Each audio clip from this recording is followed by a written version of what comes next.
Hello everyone, today's topic Hindi to English translation. आज हमारे पास काफ़ी सारे सेंटेंस है। जैसे फर्स्ट सेंटेंस है, राम ने रावण को मारा, माली ने पौधों को पानी दिया। यानी कि कहने का मतलब ये है कि जिस सेंटेंस में कोई भी कार्य पास्ट में पूरा हो जाता है यानी कंप्लीट हो जाता है, उसको जो है हम पास्ट इंडेफिनिट टेंस बोलते हैं। अब जैसे राम ने रावण को मारा, यानी कि ये बात जो है पास्ट में घट चुकी है, पास्ट में कंप्लीट हो चुकी है। तो ऐसे वाक्यों के अंत में जो है था, थे, थी, या फिर आ था, या फिर ए थे, या फिर ई थी आता है। तो ऐसे जो सेंटेंस होते हैं वो होते हैं पास्ट इंडेफिनिट टेंस के। कौन से टेंस के होते हैं? पास्ट इंडेफिनिट टेंस के। और पास्ट इंडेफिनिट टेंस का जो स्ट्रक्चर है वो बनता है सब्जेक्ट प्लस वर्ब की सेकंड फॉर्म प्लस में ऑब्जेक्ट। अब यहाँ पर हमने ध्यान रखना है कि जितने भी यहाँ पर सब्जेक्ट आएंगे उन सभी के साथ जो है वर्ब की सेकंड फॉर्म का ही प्रयोग होगा। तो जैसे फर्स्ट सेंटेंस है, राम ने रावण को मारा। अब यहाँ पर सब्जेक्ट क्या है? राम। तो यहाँ पे सबसे पहले हम लिखेंगे रामा, RAMA। ये हो गया हमारा राम, रामा। अब मारा, मारने की इंग्लिश होती है किल, और किल की सेकंड फॉर्म बनेगी किल्ड।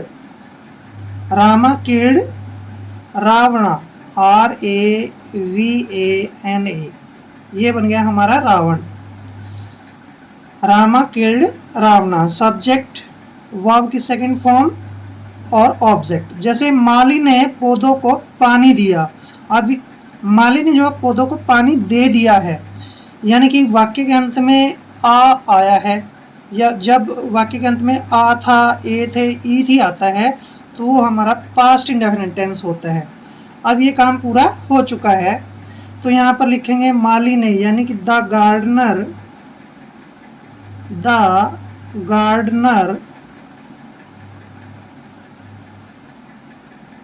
माली ने क्या दिया? पानी दिया। यानी पानी देने की जो इंग्लिश होती है वो होती है watered, watered. The gardener watered, क्या दिया? पौधों को। The plants, PLANTS, plants. The gardener watered the plants, subject verb की सेकंड फॉर्म और प्लस में ऑब्जेक्ट। अब जैसे नेक्स्ट सेंटेंस है कि हमने प्रदर्शनी देखी। प्रदर्शनी होता है एक तरह से मेला लगता है, उसको बोलते हैं प्रदर्शनी। यहाँ पर हमने क्या है? यानी कि सब्जेक्ट है, इसको हम लिखेंगे वी। और देखी यानी कि कोई भी चीज़ देखी हो तो उसको बोलते हैं हम सा, सीन। यहाँ पे सेकंड फॉर्म बनेगी सा, SAW। वी सा, क्या देखना? प्रदर्शनी या द एग्जीबिशन, क्या बोलते हैं उसको? The exhibition, EXHIBITION, exhibition. हमने प्रदर्शनी देखी, we saw the exhibition, subject verb की सेकंड फॉर्म प्लस में ऑब्जेक्ट।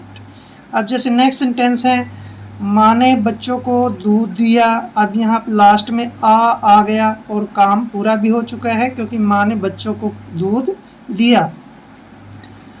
अब यहाँ पर लिखेंगे हम सब्जेक्ट माँ ने, यानी कि द मदर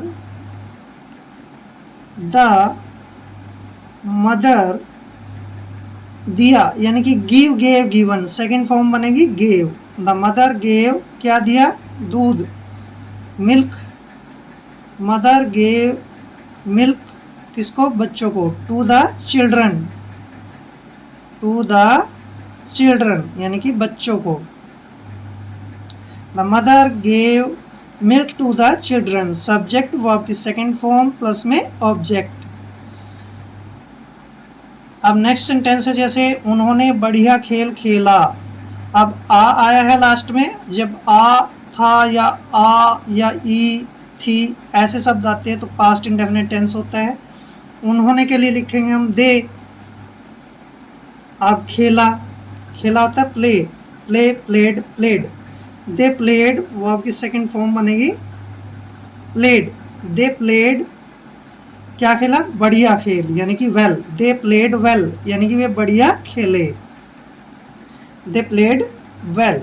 सब्जेक्ट वर्ब की सेकंड फॉर्म प्लस में object, that is simple.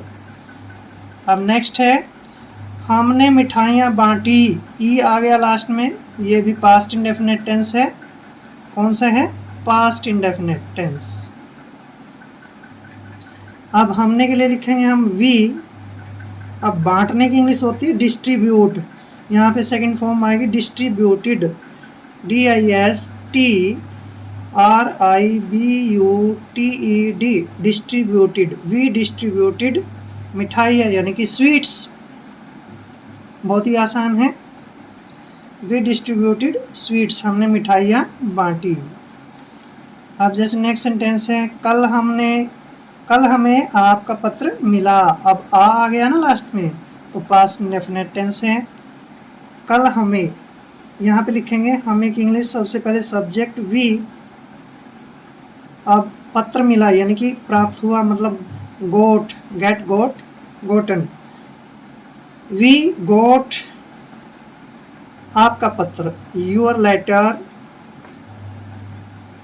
We got your letter, कब मिला? कल, यानी कि yesterday. We got your letter yesterday, subject verb की सेकंड फॉर्म और बाद में ऑब्जेक्ट। अब जैसे नेक्स्ट एंड लास्ट सेंटेंस है भारत 1947 में आज़ाद हुआ था। अब 1947 जो है काफ़ी समय बाद, यानी कि बीत चुका है टाइम, और लास्ट में था आया है तो पास्ट इंडेफिनिट टेंस है। अब यहाँ पे सब्जेक्ट क्या है? इंडिया, भारत। इंडिया आज़ाद हुआ यानी बिकेम, बिकम। अब यहाँ पे आएगी second form became, BECAME, became. Free होता है आज़ाद होना। India became free in 1947। India became free in 1947। तो यहाँ पर हमने आज जो है पास्ट इंडेफिनिट टेंस को कुछ सेंटेंस लेकर कवर किया है। आई होप वीडियो आपके लिए काफ़ी हेल्पफुल होगा। मिलते हैं नेक्स्ट वीडियो में। जय हिंद, जय भारत।